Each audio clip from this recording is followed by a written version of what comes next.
One of the things I strongly believe that in these days we are going to see the modern day equivalent of David's mighty men and women. Because I really believe that it's one thing to be a soldier, it's another thing to be a warrior. And warriors are a different breed of people. What's interesting to me is when you look at the account of David's mighty men, it's only the warriors that are named. These were people of renown, they were people of substance, they were people of significance and power, who knew who they were, and they knew how to fight, they knew how to take ground, they knew how to keep ground, they knew how to hold that ground in the power of the Spirit.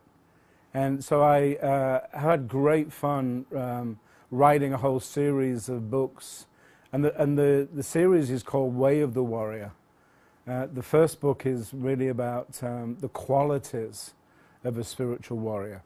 What kind of person do you need to be to step up into that whole dimension of warfare? And to preface that, I want to say that spiritual warfare is not really about taking authority over the devil.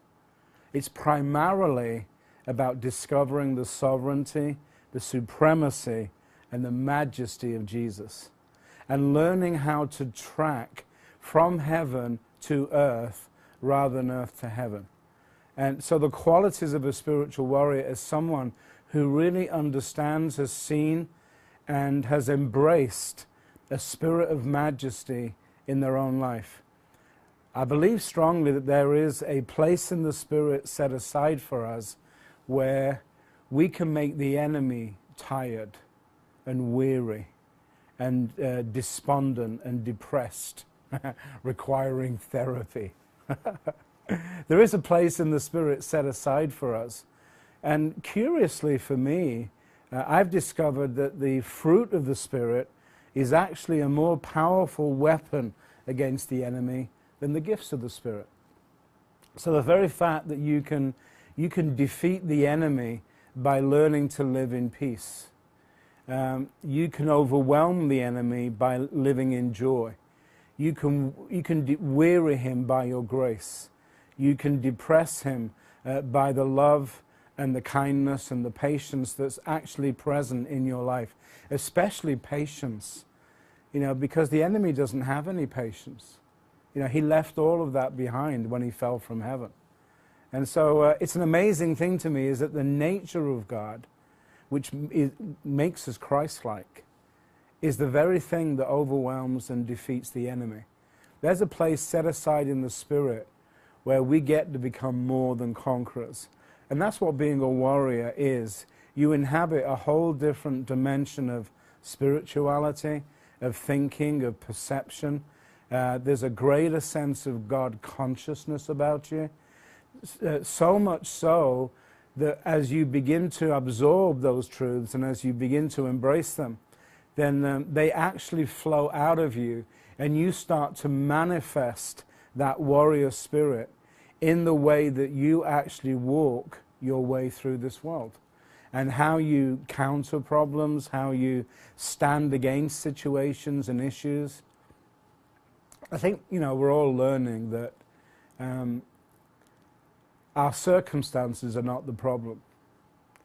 It's our perception of our circumstances that is the problem. And when you're a warrior, you start with a perception that comes to you direct from heaven. It doesn't come to you from what is occurring on the earth.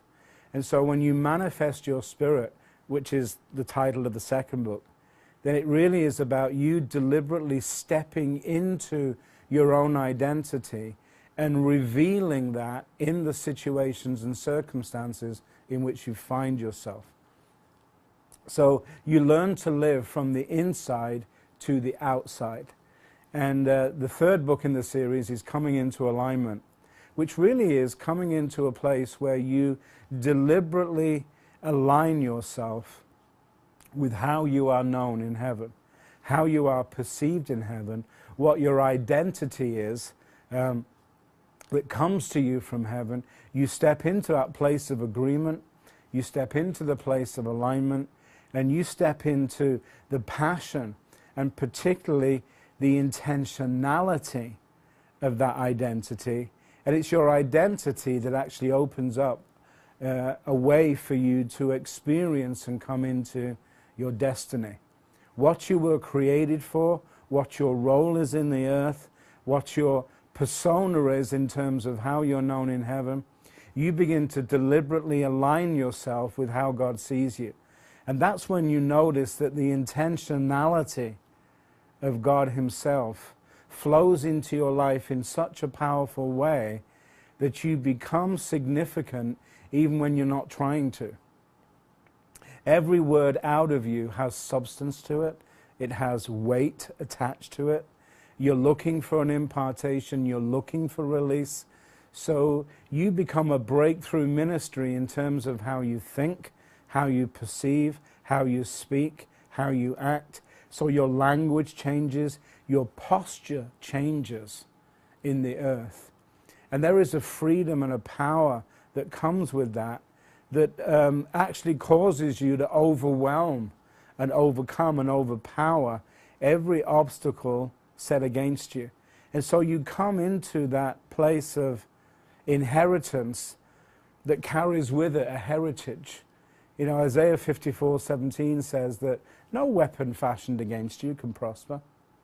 But everything that's raised against you, you can condemn and overcome. Because this is the heritage of the servants of the Lord.